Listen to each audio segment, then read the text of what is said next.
வாழ வேண்டியவன் நீதான். உன் சொத்தை காவந்து பண்ணிக்கோ. எனக்கு என்ன பத்திரத்தை கொண்டாந்து கொடுனா கொடுத்துட போறேன். கொண்டு வரல போய் எடுத்துடா போ. என்ன மாணிக்கம் சௌக்கியமா? பிசினஸ்லாம் எப்படி போயிட்டு இருக்கு? பரவாயில்ல போயிட்டு இருக்கு. புதுசா ஏதோ பிசினஸ் ஆரம்பிச்சிருக்கீங்க போல இருக்கு. ஆமா, எங்க உங்க ஒய்ஃப் காணோம்? இப்போ தனியா இருக்கோம், அதான் வீட்டில் இருக்கா. ஓ, தனி கொடுத்தனமா? Very good. அதுதான் அருமையான வேலை. வந்தோமா வேலையை முடிச்சோமான்னு போய்கிட்டே இருக்கணும். சும்மா கண்ட பெருசுகளையும் காட்டி எழுதுகிட்டு. உங்க வேலை எதுவோ அதை மட்டும் பாருங்க. ஓஹோ, இந்தாப்பா பத்திரம்.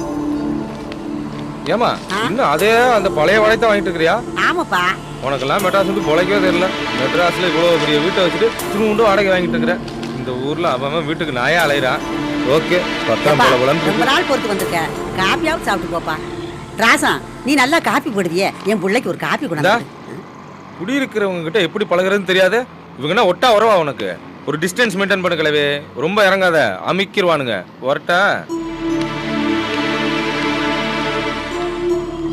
மாணிக்கம், கொஞ்சம் இறைப்பா சமைச்சிடறேன், இருந்து சாப்பிட்டுட்டு போய. வேண்டாமா எனக்கு.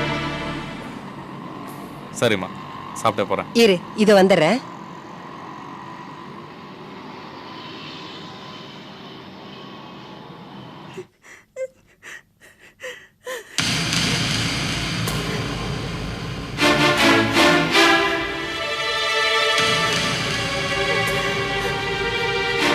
என்ன மூஞ்சி வச்சுட்டா பழையபடி உறவு கொண்டாட வந்த அயோக்கிய பையன.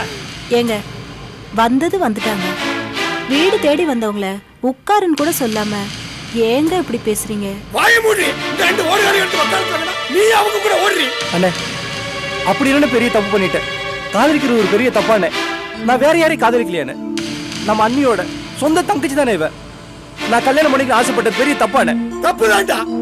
நாங்க எல்லாரும் வேண்டான்னு தடுத்தோம், நீ அதை செஞ்சீங்க. ஒரே திமிர்தலடா. நம்மள யாரு கேட்கறங்கிற ஆனவங்கலாம் என்ன பார்த்தாலே வார சுட்டி ஓடுற பையன் இவ்வளவு தைரியமா இந்த காரியம் செஞ்சா தூத்து வச்சுவானோ. போற சரிங்க ரெண்டு பேரும் போக வேண்டியதுடா. எந்த உறவையும் மதிக்காம ரெண்டு பேரும் போனீங்கடா. இப்ப எதுக்குடா வந்த? போட வேண்டிய ஏங்க, ஏதோ ரெண்டும் தெரியாம தப்பு பண்ணிடுச்சீங்க. நம்ம கூட பிறந்ததானே ரெண்டும். மன்னிச்சு சேர்த்துக்க கூடாதா? இப்படியா ஜென்ம விரோதி மாதிரி விரட்டுவீங்க? நீ பேசாதடி. நினைக்கிறவன் தங்கச்சி ஊமை கொட்ட மாதிரி ஒண்ணு தெரியாம சிரிச்சு சிரிச்சு இந்த பையனை வாங்கிட்டான். இந்த பையனை பின்னாடி போயிட்டான். மறுபடியும் நீ கொடுத்த தைரியத்தை தான் இங்க வந்திருக்கா. இல்ல வருவானா?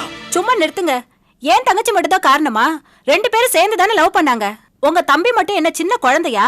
நடந்தது தப்புனே வச்சுக்கிட்டாலும் அதுக்கு அவங்க ரெண்டு பேரும் தான் பொறுப்பு. என்னடி அவங்க சப்போர்ட்டா? என்னையா எடுத்து பேசியா? செவிது பிச்சிரும். நான் ஏன் வாய மூடணும்? நீங்க தான் ரொம்ப கத்துறீங்க. நீங்க வாய மூடுங்க. எது எடுத்து பேசுறியா?